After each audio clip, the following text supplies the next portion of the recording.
আজ আমরা তৈরি করব কুমড়ো ফুলের বড়া। চলুন দেখা যাক কিভাবে সহজে তৈরি করছি এই মুচমুচে বড়াটি। প্রথমেই কুমড়ো ফুলগুলো কেটে নেব, ঠিক এইভাবে কেটে নেব। ভেতরে যে এই বৃন্তটা আছে এটা ফেলে দেব। ভেতরে অনেক সময় পোকা থাকে, খুব ভালোভাবে দেখে নেব কোথাও পোকা আছে কিনা।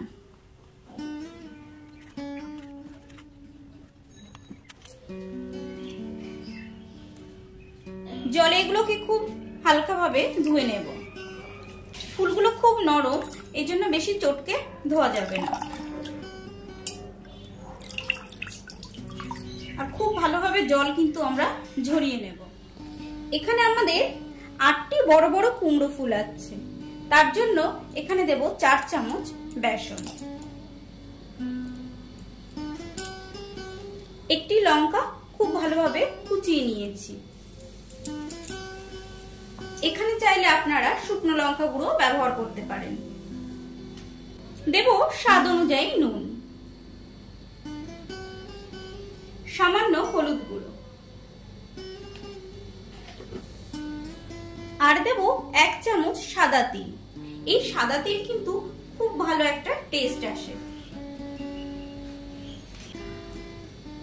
সাদা তিল পেলে সাদা তিল দেবেন, না পেলে আপনারা এখানে কালো জিরেও ব্যবহার করতে পারেন, তবে সাদা তিল খুব ভালো টেস্ট আনে। দিয়ে দেব পরিমাণ মতো জল। জল আমরা একবারে ঢালবো না, তাহলে অনেক সময় পাতলা হয়ে যেতে পারে।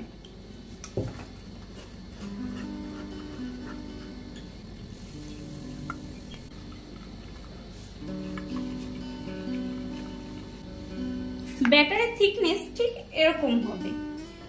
খুব বেশি গাঢ় হলে কোটটা অনেক পুরু হয়ে যায়, ফুলের টেস্টটাই পাওয়া যায় না। ঠিক এরকম হবে। এখানে আমি 1.5 কাপ মতো জল দিয়েছি, চায়ের কাপে। ওভেনে একটি কড়াই বসিয়ে দিয়েছি, কড়াইটি গরম হয়ে গেছে। দিয়ে দেব সাদা তেল। এই গরম তেল থেকে 1 চামচ গরম তেল তুলে নেব, ব্যাটারের মধ্যে দিয়ে দেব। এতে বড়াটি খুব ভালো মুচমুচে হবে।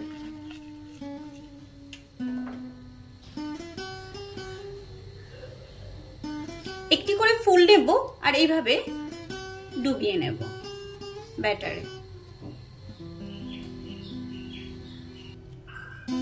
এভাবে তেলের মধ্যে ছেড়ে দেব।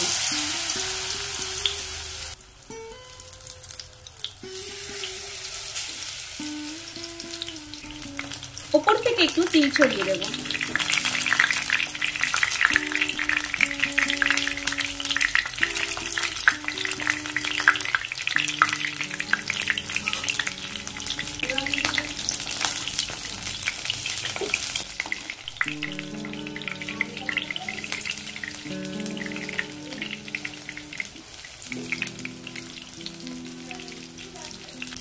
তেলটা যখন গরম করেছিলাম, খুব ভালোভাবে গরম করে গ্যাসের ফ্লেমটা একটু কমিয়ে দিতে হবে। তারপর বড়াগুলো ধীরে ধীরে ভাজলে বড়া অনেক মুচমুচে হয়।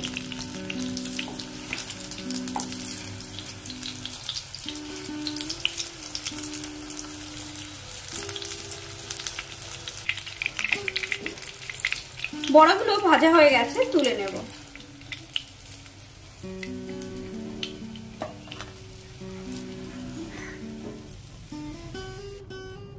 এইভাবে বাকি ফুলগুলো ভেজে নেব।